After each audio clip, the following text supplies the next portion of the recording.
The islands of Britain rest at the far northwestern edge of the ancient world, where the land meets cold grey seas and wide open skies that seem to stretch on without end.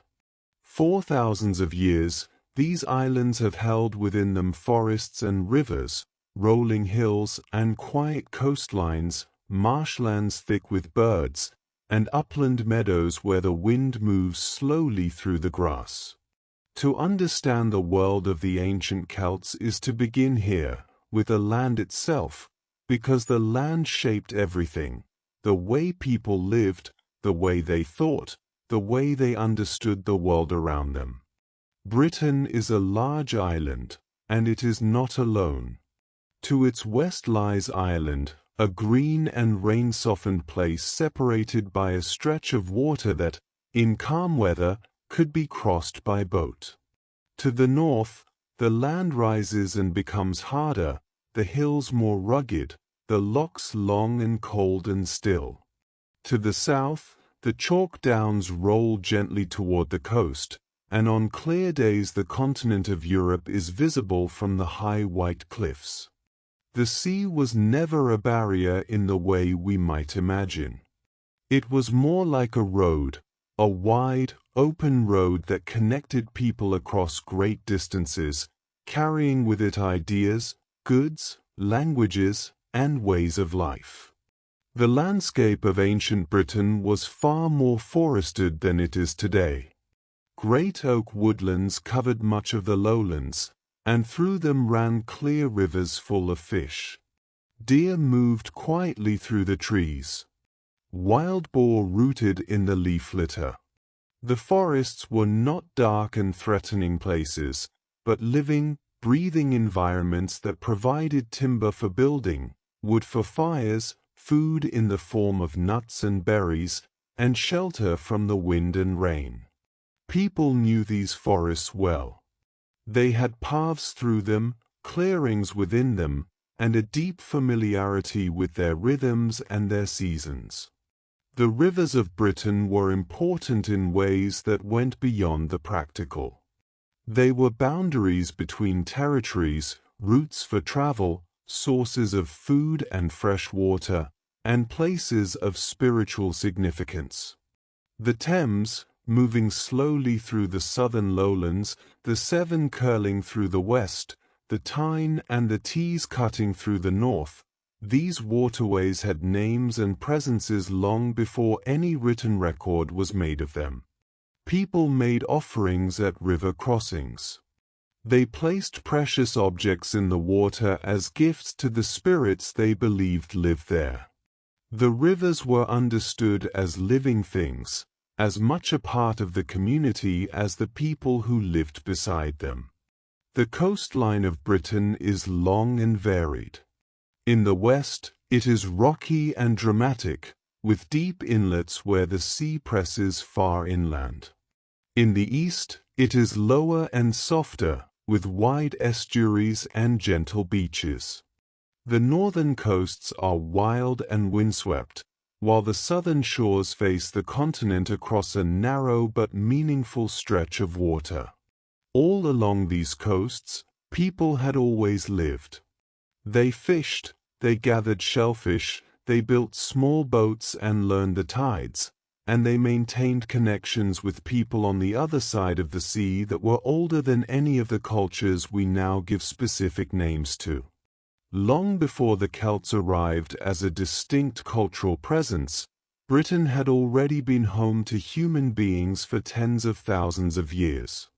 The earliest people had followed the great animals across the land bridge that once connected Britain to the continent, in a time before the seas rose and separated the island from mainland Europe.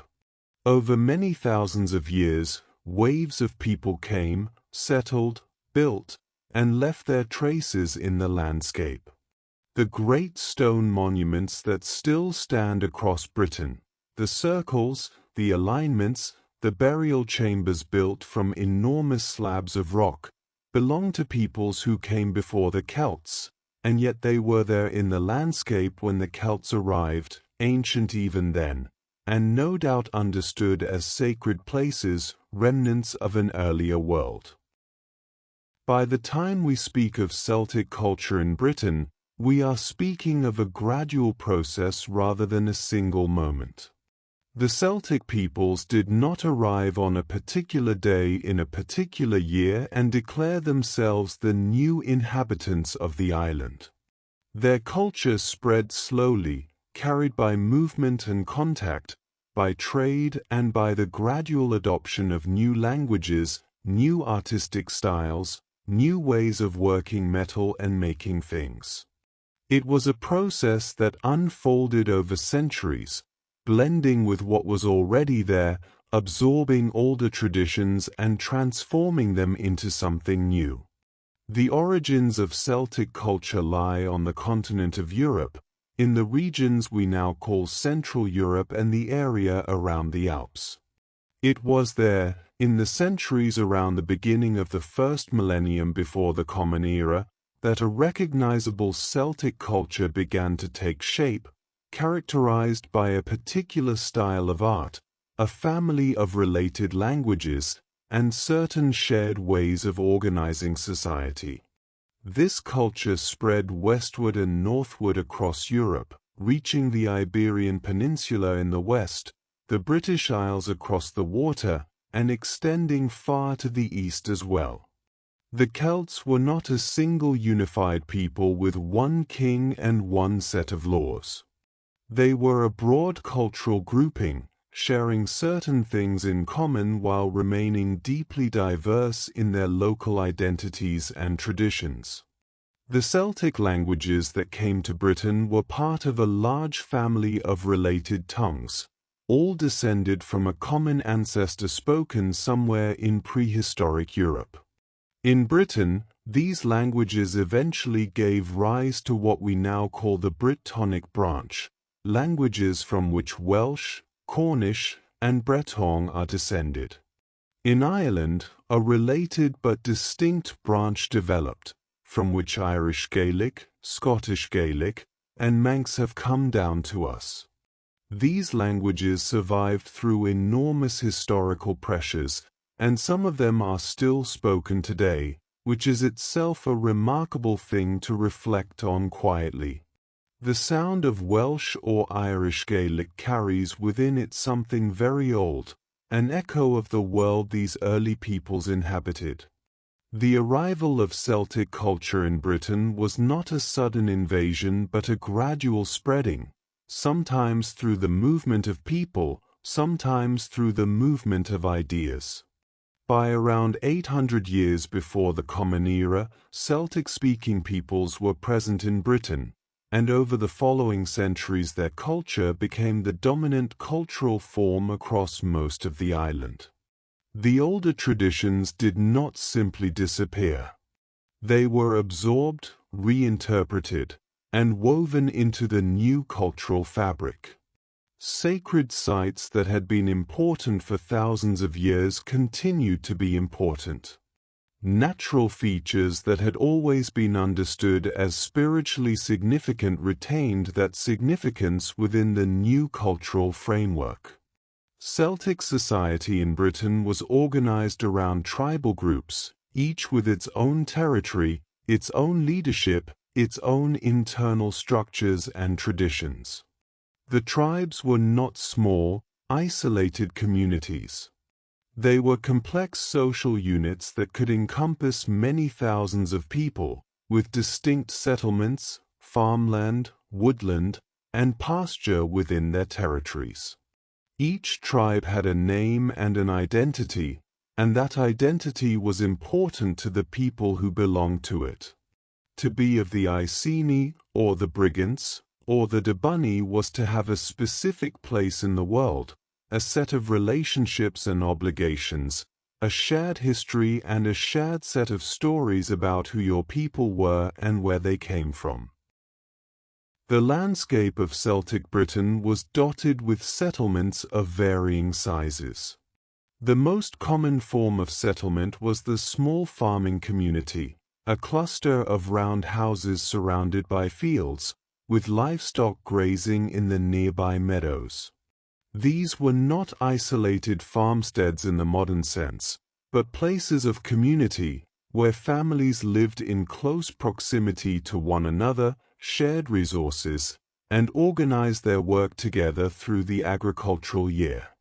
Roundhouses were the standard form of dwelling across most of Britain during this period, and they were remarkably well suited to the climate and the available materials. They were built with walls of timber or wattle and daub, a mixture of woven sticks plastered with clay, dung, and straw, and roofed with a steep, conical cap of thatch that shed the rain efficiently and provided good insulation against the cold. Inside, the central hearth burned through the night and the day, warming the space and providing light for work, cooking, and gathering. The smoke rose slowly upward and filtered out through the thatch, giving the interior a soft, hazy quality. The house was a place of warmth and activity, with different areas used for sleeping, for storage, for the preparation of food, and for the keeping of tools and equipment. These roundhouses were often organized into small villages or farmstead clusters, sometimes enclosed within a modest ditch and bank that marked the boundary of the settlement.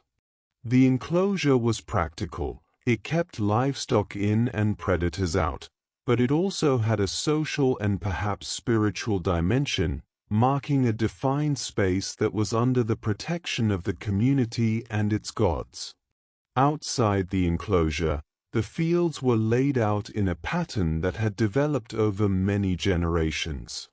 The soils of Britain vary considerably from one region to another, and the farmers of the Celtic period had a detailed practical knowledge of what would grow where, how to manage the land to keep it productive, and how to read the signs of the season to know when to plant and when to harvest.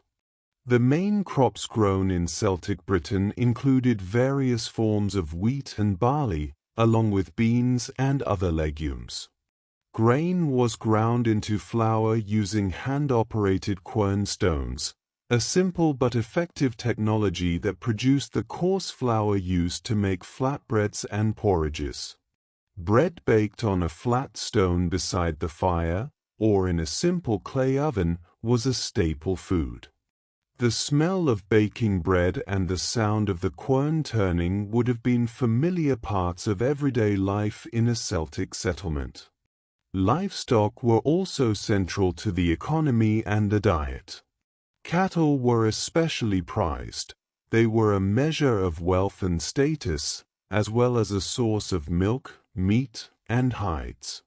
Sheep provided wool for weaving as well as meat and milk. Pigs were kept wherever there was woodland for them to forage in, and they were fattened on the acorns and beech mast of the autumn forests.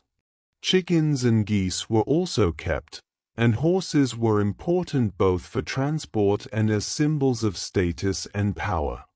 The rhythm of life in Celtic Britain was deeply tied to the rhythm of the agricultural year. The year turned through seasons of planting, growth, harvest, and rest, and this turning was marked by a series of festivals that brought communities together and reinforced their sense of shared identity. The festival of Imbolc, which fell at the beginning of February, marked the first signs of spring and the return of life to the land after winter. Beltane, at the start of May, was a great fire festival, a time of celebration and renewal as the warmer months began. Lughnasadh, in August, marked the beginning of the harvest and was a time of gathering and thanksgiving. Samhain, at the end of October and the beginning of November, was perhaps the most significant of all the seasonal festivals, a time when the boundary between the world of the living and the world of the dead was understood to be thin, when the spirits of the ancestors drew close, and when the community came together to prepare for the dark months of winter. These festivals were not simply agricultural markers, though they were connected to the agricultural cycle. They were occasions for the community to assert its identity and its continuity, to tell the stories that bound it together, to engage in ritual practices that maintained the proper relationship between the human world and the world of the spirits and gods. They were also occasions for trade, for the resolution of disputes, for the arrangement of marriages and alliances, and for the gathering of people from across a wider territory than everyday life brought them into contact with. The seasonal gatherings were in some ways the social glue that held the tribal world together. The hillforts of Celtic Britain are among the most visible remains of this period in the landscape, and they deserve a moment of gentle attention. Across Britain, there are hundreds of these sites, hilltops that were enclosed by substantial earthworks, rings of ditches and banks that followed the contours of the land and created defended spaces on commanding hilltops. The largest of them were remarkable constructions, representing enormous investments of communal labor and organization. Maiden Castle in Dorset, for example, is a hillfort of impressive scale, its multiple rings of earthworks enclosing a considerable area on a naturally prominent hill.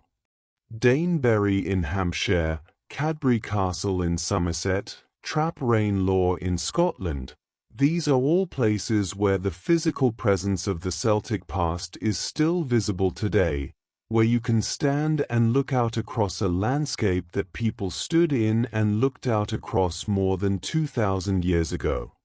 The hillforts were not simply military installations, though they did have a defensive function.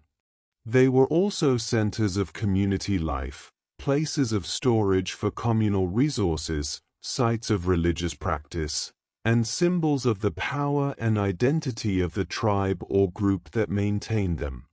Some of the larger hillforts show evidence of dense internal occupation, with streets of round houses within the enclosure and the infrastructure of a small town, grain stores, craft workshops, spaces for trade and assembly. Others seem to have been used more intermittently, perhaps as seasonal gathering places or as refuges in times of uncertainty. The hillforts were living places, adapted and changed over time to meet changing needs, and they were integrated into the landscape in a way that reflected a deep understanding of how the land could be used. Celtic art is one of the most distinctive and enduring legacies of this culture, and it is worth dwelling on it quietly for a little while. The art of the Celtic world is characterized by flowing, curvilinear designs, spirals and interlocking curves, abstract plant-like forms, and stylized representations of animals and human figures, all rendered with extraordinary skill and a deep sense of rhythm and movement. This art appears on metalwork, on pottery, on stone, and on wood, though much of the work on organic materials has not survived. The metalwork that has come down to us, the torques, the shields, the mirrors, the fittings for chariots and harness, displays a level of craftsmanship that is genuinely remarkable. The craftspeople who made these objects understood their materials deeply. They knew how metal moved, how it could be beaten and shaped and engraved, how different alloys behaved differently, and how to achieve effects of extraordinary delicacy and refinement. The torque is perhaps the most recognizable symbol of Celtic prestige. These thick rings of twisted metal, worn around the neck, are found across the Celtic world and appear consistently in representations of Celtic gods and heroic figures. They were made from gold, silver, bronze, and iron, and the skill required to produce them varied enormously. The simplest were just twisted bars of metal, functional and elegant in their simplicity. The most elaborate were things of extraordinary beauty, with complex terminals worked into animal heads or abstract decorative forms, the surface of the metal engraved or cast with fine patterns. To wear a torque was to make a statement about your place in the social order, and the finest torques were objects of great value, not just in material terms but in terms of the meaning they carried. Mirrors produced in the Celtic tradition are another category of object that rewards quiet contemplation. The bronze mirrors of late Celtic Britain, made in the centuries just before and after the beginning of the Common Era, have polished reflective faces on one side and on the other surface an engraved design of breathtaking complexity.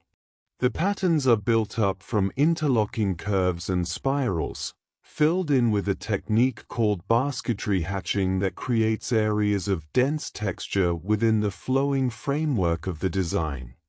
To look at these designs is to feel the eye drawn into the pattern, following the curves and spirals in a way that is almost meditative. It is easy to imagine that this quality was intentional, that the makers and users of these objects understood that pattern and rhythm had an effect on the mind and the senses, a calming, orienting effect that was valued in its own right. The oral tradition of the Celts was as rich as their visual art, though it is by its nature harder to recover. The stories, the genealogies, the mythologies, the legal traditions, and the histories of the Celtic peoples were not written down but were held in memory and transmitted through speech. This was a deliberate practice, not simply an absence of literacy. The people who held this knowledge, the druids, the bards, the poets, underwent years of training to develop extraordinary powers of memory and composition. The bard, in particular, occupied an important role in Celtic society. The bard was a skilled poet and storyteller whose ability to compose and perform praise poetry, genealogical recitations, and mythological narratives was highly valued. A good bard could enhance the reputation of a king or chieftain through the power of beautifully composed words. A bard could also, through the power of satirical verse, damage the reputation of someone who had behaved dishonorably. The spoken word, in Celtic culture, was understood as having real power, power to create, to preserve, to honor, and to harm. The stories that were eventually written down in medieval Wales and Ireland, centuries after the period we are thinking about, give us some sense of the richness of the mythological tradition that the Celtic peoples maintained. These are not stories from our period, they have been filtered through centuries of transmission and through the influence of Christianity and other cultural forces, but they carry within them traces of much older ways of thinking about the world. The Welsh tales collected in the Mabinogion and the Irish mythological cycles speak of gods and heroes, of transformations and quests, of the relationship between the human world and an other world that lay just beneath the surface of the everyday. The other world in Celtic mythology is not a distant place but a present one, accessible through caves, through lakes, through ancient mounds in the landscape, through the thresholds of the seasonal festivals. This sense of the nearness of another order of existence, interpenetrating the ordinary world, runs through the spiritual life of the Celts in a way that shaped everything else about how they understood and moved through the world. The spiritual life of Celtic Britain was rooted in a profound engagement with the natural world. The Celts did not draw a sharp boundary between the sacred and the everyday. Everything in the natural world had a spiritual dimension: the rivers and springs, the trees of the forest, the hills and mountains, the sun and moon, the winds and storms. Each of these had its spiritual presence or presences, and maintaining a proper relationship with these presences was an important part of life. This was not a codified theology with a fixed set of beliefs laid out in a text, but a living, flexible set of practices and understandings that varied from region to region and changed over time. Sacred groves, known in classical sources as nemeton, were among the most important spiritual places in the Celtic world.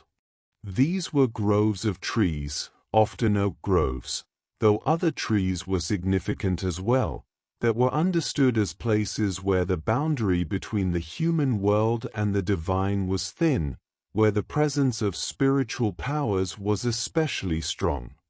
The grove was a place for religious assembly, for ritual, for the seeking of guidance and the offering of gifts. It was a place that demanded a certain quality of attention and a certain kind of behavior, quiet, respectful, open to what the place might offer. Springs and wells were similarly sacred. The rising of water from the earth was understood as a gift from the world below, and springs were often sites of offering and veneration. Objects have been found at many ancient British springs and wells: pins, brooches, coins, and other small items that were dropped into the water as gifts or as expressions of a wish or a prayer. The Druids are perhaps the most famous and most misunderstood aspect of Celtic culture. Classical writers, Greeks and Romans who encountered the Celtic peoples on the continent and wrote about them, described the Druids as a priestly class with significant authority and a range of functions that went beyond the purely religious. The Druids were described as philosophers, as judges, as keepers of knowledge, as those who mediated between the human community and the divine powers. They were said to undergo many years of training, learning by heart an enormous body of knowledge that was never committed to writing. This oral transmission was deliberate. The knowledge was not to be written down because writing would reduce it, would make it static, would allow it to be taken out of the living context in which it had meaning. The picture that emerges from the classical sources and from the archaeological evidence is of a learned class that held a central position in Celtic society, serving functions that we might now distribute among priests, lawyers, philosophers, historians, and educators. The Druids were also associated with the observation of the natural world and the calendar, with the understanding of the movements of the stars and the patterns of the seasons. They presided over the major festivals and the major rituals of the community's life. They were involved in the resolution of disputes, and their judgments were respected across tribal boundaries. The Druid class, in other words, was not confined to a single tribe but was part of a wider network that transcended local political divisions and helped maintain a degree of cultural coherence across the diverse tribal world of Celtic Britain and Gaul. Trees were central to the spiritual understanding of the Celtic world in a way that is worth reflecting on gently. The oak was the most sacred of trees, associated with strength, longevity, and the deepest forms of wisdom. The word druid itself may be connected to the word for oak, suggesting that the oak tree was at the very heart of druidic practice and understanding. But other trees were also significant: the ash, the hazel, the yew, the rowan, the apple. Each tree had its own character, its own associations, its own spiritual meaning. The hazel was associated with wisdom and knowledge, and hazelnuts were understood as concentrated forms of wisdom. The image of the salmon eating hazelnuts that fell into a sacred pool, and thereby gaining all wisdom, is a persistent one in the Celtic mythological tradition. The yew, with its extraordinary longevity and its ability to regenerate itself by growing new trunks from old roots, was associated with death and rebirth, with the continuity of life through transformation. The rowan was protective, its bright red berries a sign of its connection with the spiritual world. The relationship between Celtic Britain and the wider world beyond its shores was continuous and multifaceted. The peoples of Britain were not isolated from the rest of Europe. They traded actively with the continent, exchanging goods across the sea routes that connected Britain to Gaul, to the Rhine, and beyond. The goods that moved along these routes were varied. British tin, which was an essential component of bronze and was found in good quantities in Cornwall, was traded widely and had been so since the Bronze Age. British wool and cloth were valued on the continent. Hides, metals, grain, and slaves all moved across the water in both directions. In return, goods came into Britain from the continent: wine from the Mediterranean world, fine pottery, glassware, and other luxury items that were valued by the elite. This trade was not a simple matter of exchanging raw materials for finished goods. It was embedded in a complex web of social relationships, gift exchanges, and political alliances.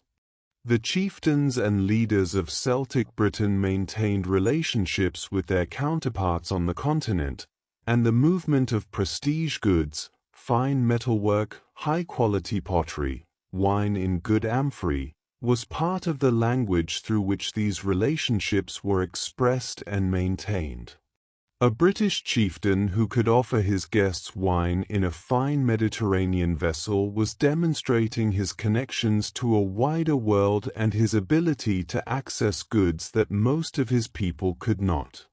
The feasting hall, where the chieftain hosted his followers and demonstrated his generosity, was the setting in which these prestige goods were displayed and used. The coastal communities of Britain were naturally the most directly connected to this wider network of trade and exchange. The inhabitants of the southern and southwestern shores had long experience of seafaring and of the complex social world of the sea routes. They knew the tides and the currents, the seasonal patterns of wind and weather, the safe harbors and the dangerous headlands.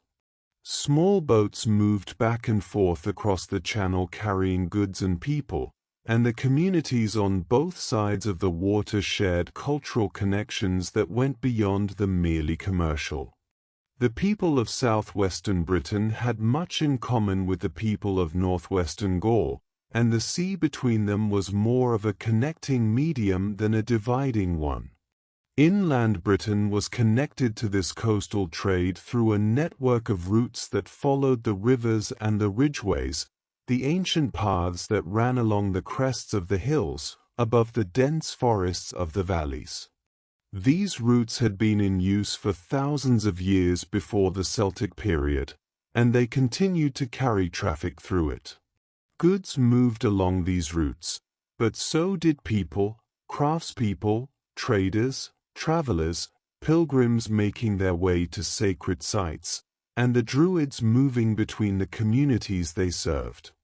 The landscape of Celtic Britain was not a collection of isolated communities but a connected world, bound together by the routes that ran through it and the relationships that were maintained along those routes.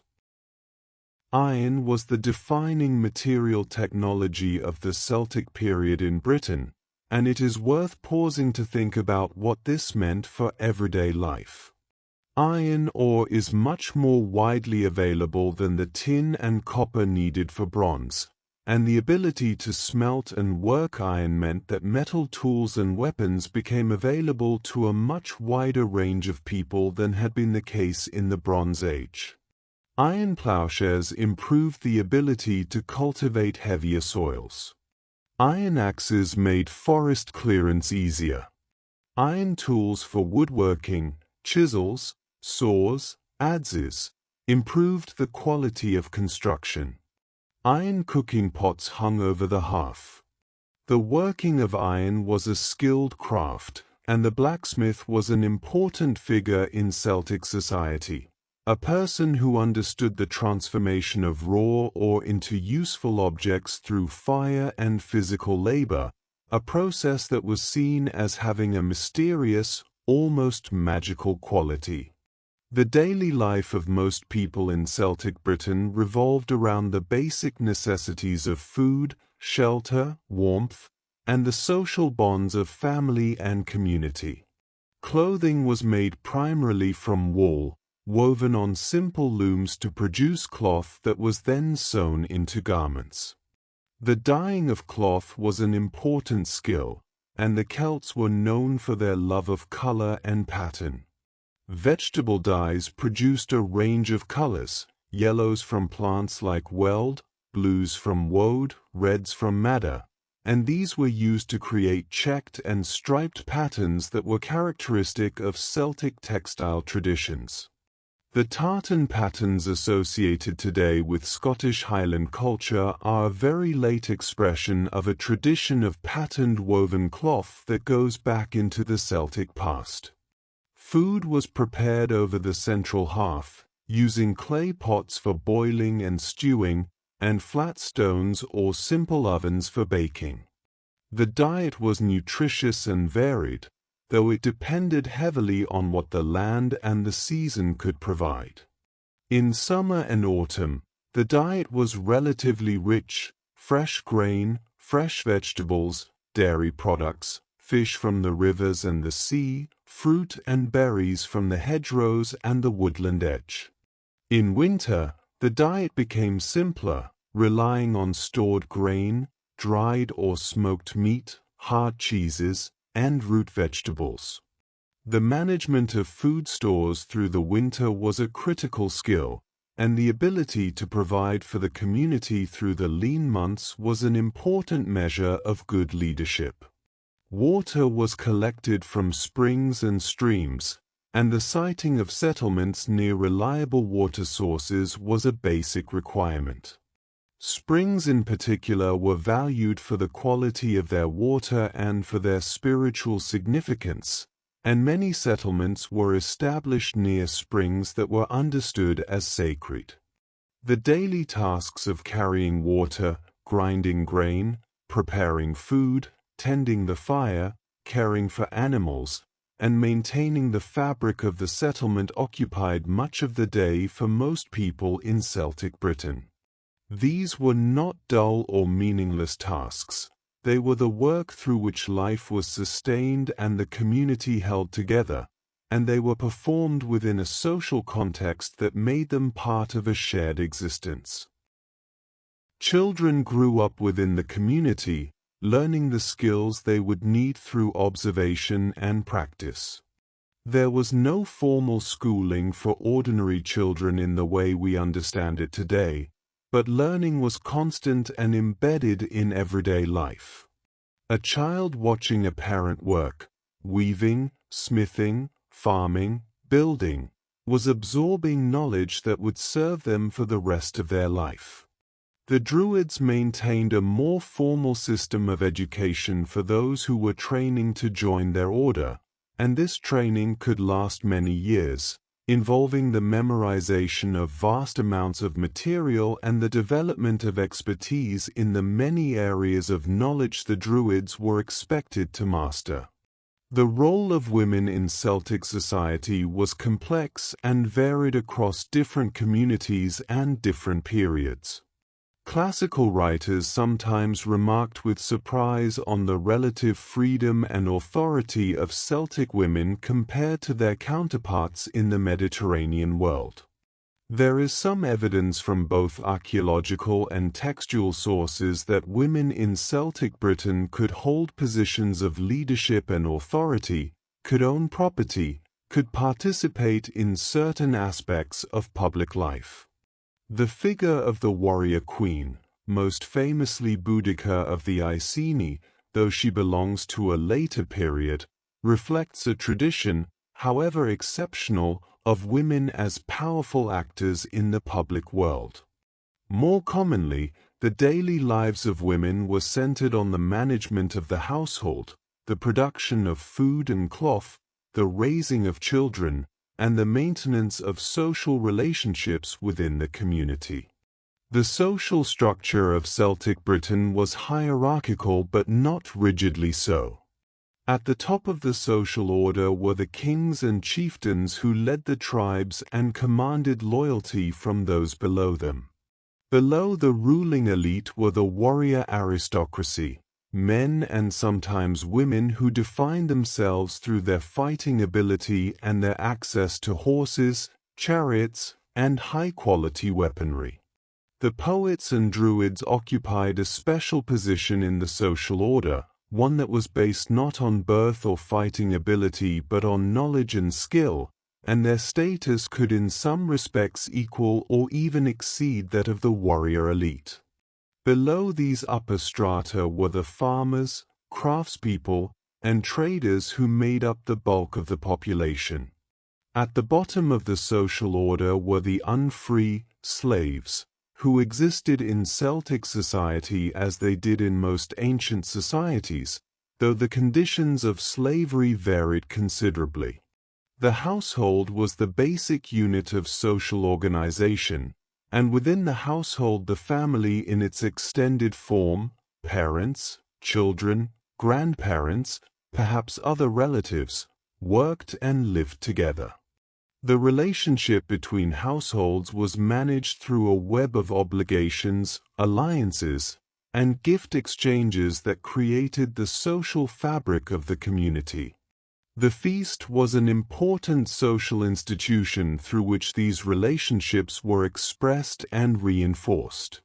A chieftain who feasted his followers was fulfilling an obligation of generosity that was central to his role.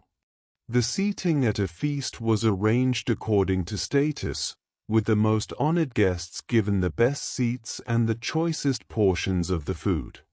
The distribution of food and drink at a feast was a kind of performance of the social order, a visual statement of who stood where in the hierarchy of the community.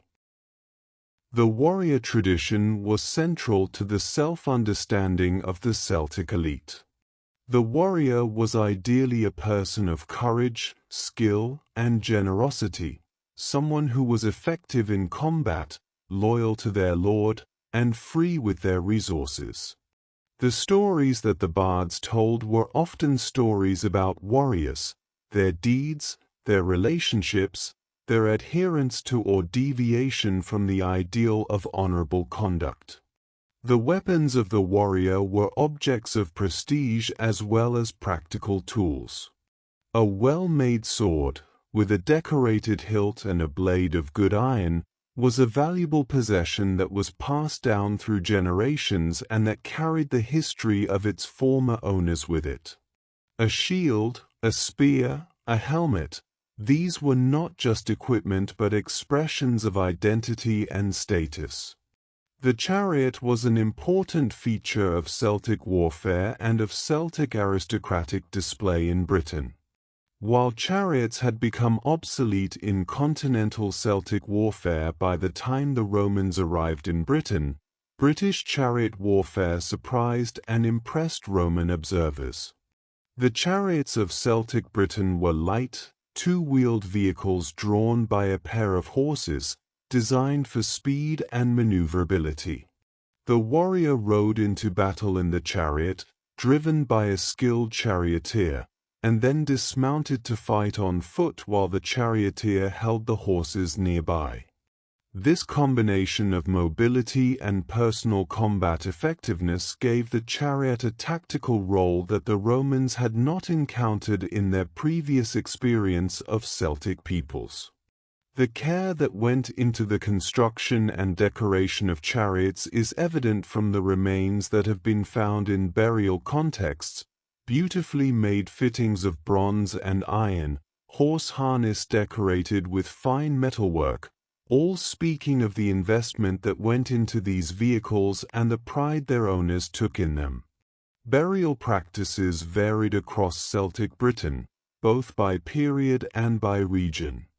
In some areas and periods, the dead were buried in the ground, sometimes with grave goods, personal possessions, food and drink, weapons and jewelry, that reflected their status in life and perhaps their needs in whatever existence might follow death. The richest burials, those of the highest status individuals, could include chariots, feasting equipment, imported goods, and quantities of fine metalwork. These burials give us direct access to the material world of the Celtic elite and are among our most important sources of knowledge about the period. In other areas and periods, cremation was the preferred practice, with the ashes of the dead placed in pots or wrapped in cloth and then buried or placed in a barrow. In some cases, the bodies of the dead were exposed to the elements, or placed in rivers, or disposed of in ways that left no archaeological trace. The druids taught, according to classical sources, that the soul did not die with the body but passed into a new form, a belief that was sometimes described as similar to the Pythagorean doctrine of the transmigration of souls, though the Celtic understanding was its own thing, rooted in its own cultural context. The soul might pass into another human body, or into an animal, or into the other world, from which it might return. This sense of death as a transition rather than an ending was connected to the broader Celtic understanding of the world as a place of continuous transformation and renewal. The turning of the seasons, the return of spring after winter, the way that water moved from rain to river to sea and back to rain, all of these cycles spoke of a world in which nothing was simply lost but was always changing its form. The first contacts between the Celtic peoples of Britain and the Romans were not the dramatic confrontation that came later. Before Julius Caesar's expeditions to Britain in the middle of the 1st century before the Common Era, there had already been considerable contact between Britain and the Roman world through the medium of trade. Roman goods found their way to Britain through Gaul, and British goods moved in the other direction. The Romans were aware of Britain and curious about it. It occupied a place in the geographical imagination of the Mediterranean world as a distant, somewhat mysterious island at the edge of the known world, rich in certain resources and inhabited by fierce and interesting peoples. Caesar's expeditions of 55 and 54 BCE were brief and inconclusive in military terms, but they were significant as contacts between two very different worlds. Caesar brought back descriptions of Britain and its peoples that became important sources for later writers and that shaped the Roman understanding of the island. He noted the tribal structure, the use of chariots, the agricultural economy, and the widespread practice of polyandry, a claim that modern scholars view with some skepticism, as it may reflect misunderstanding or deliberate exaggeration for his Roman audience. Whatever the accuracy of his specific observations, Caesar's accounts established Britain firmly in the Roman geographical and political imagination and opened a chapter of interaction that would eventually transform the island. The period between Caesar's expeditions and the Claudian conquest of 43 CE was one of increasing contact and gradual change, at least in the southeastern parts of Britain that were closest to the continent. Trade with the Roman world intensified, and the elite of the southeastern tribes adopted some aspects of Roman material culture, Roman wine, Roman pottery, the practice of striking coins with designs influenced by classical models. Some British leaders sought recognition from Rome, using the connection to enhance their status within their own society. The influence of Roman culture spread gradually and unevenly, and the British tribes continued to maintain their own identities and their own ways of organizing their world. The Claudian conquest of 43 CE brought Roman military power directly to Britain for the first time in a sustained way. The legions moved through the southeastern lowlands, establishing forts and supply lines, defeating or accepting the submission of one tribal group after another. The process was neither smooth nor uniform. Some tribes submitted without significant resistance, while others fought hard to maintain their independence. Over the following decades, Roman control extended across much of what is now England and Wales, though the process was never quite complete. Scotland remained beyond the effective control of Rome, and even within the areas nominally under Roman authority, the reality of daily life for most people was one of gradual, uneven change rather than sudden transformation. The Celtic culture of Britain did not simply disappear with the arrival of Rome. In the countryside, which is where most people lived, the pace of change was slow. Roundhouses continued to be built. The old festivals continued to be observed, perhaps under different names or with different surface characteristics. The gods of the local landscape continued to receive offerings, sometimes in forms that blended Celtic and Roman traditions.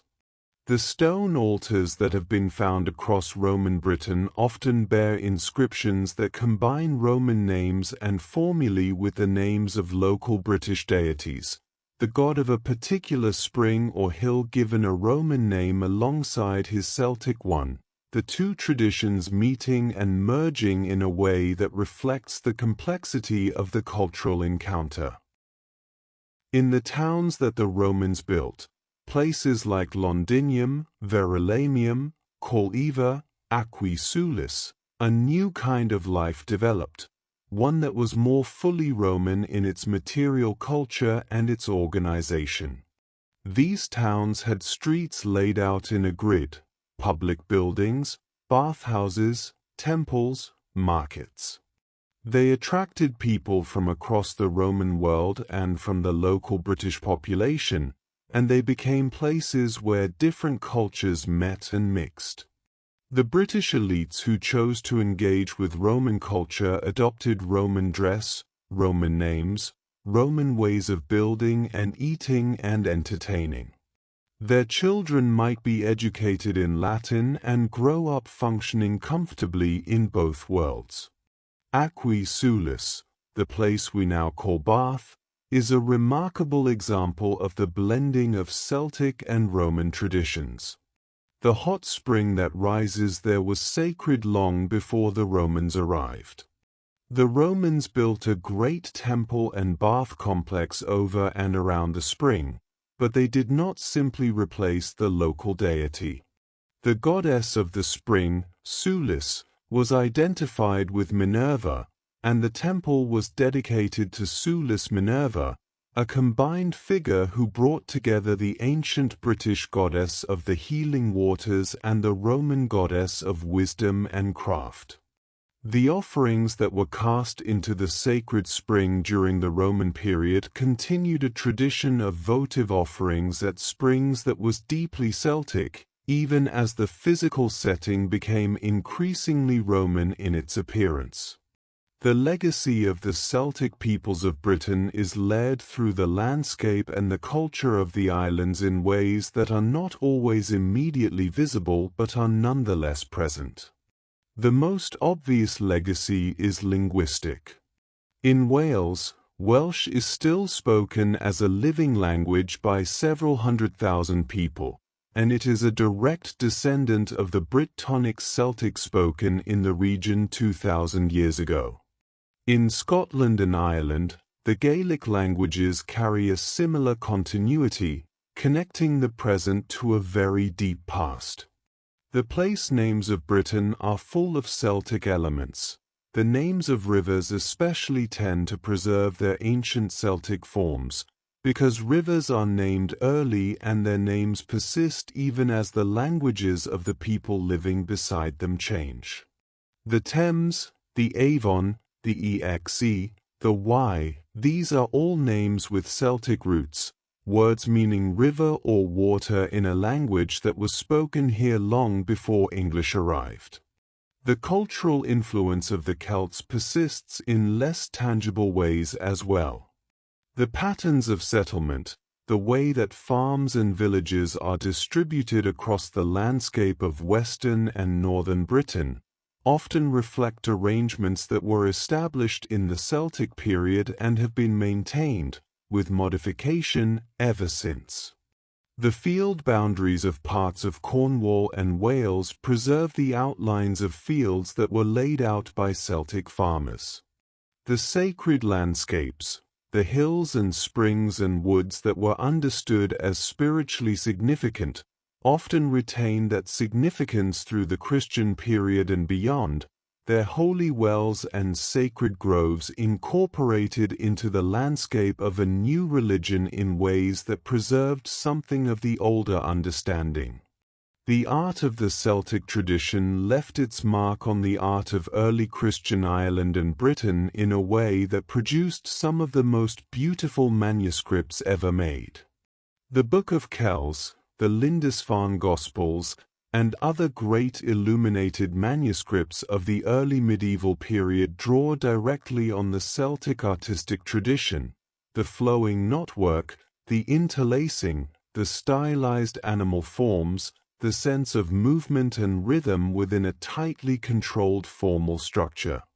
These are Christian works, but they are made in a visual language that is deeply Celtic, and they represent the most elaborate and refined expression of a tradition of decorative art that goes back to the iron-working peoples of the European continent. The sense of Celtic identity, the awareness of belonging to a tradition that is distinct and ancient, has persisted and has been rediscovered and reimagined in different ways across the centuries. In the 18th century, there was a great revival of interest in Celtic antiquity, driven partly by romantic nostalgia and partly by genuine scholarly inquiry. This revival produced some distortions and some fantasies alongside genuine insights, and it influenced the way that Celtic culture was understood for a long time afterward. The Druid revival of that period, for example, created an image of the Druid as a white-robed philosopher-priest that owes more to 18th-century imagination than to the actual Druids of the Iron Age. But the revival also preserved and celebrated things that might otherwise have been forgotten, and it helped sustain the living Celtic languages and traditions through a period when they were under considerable pressure.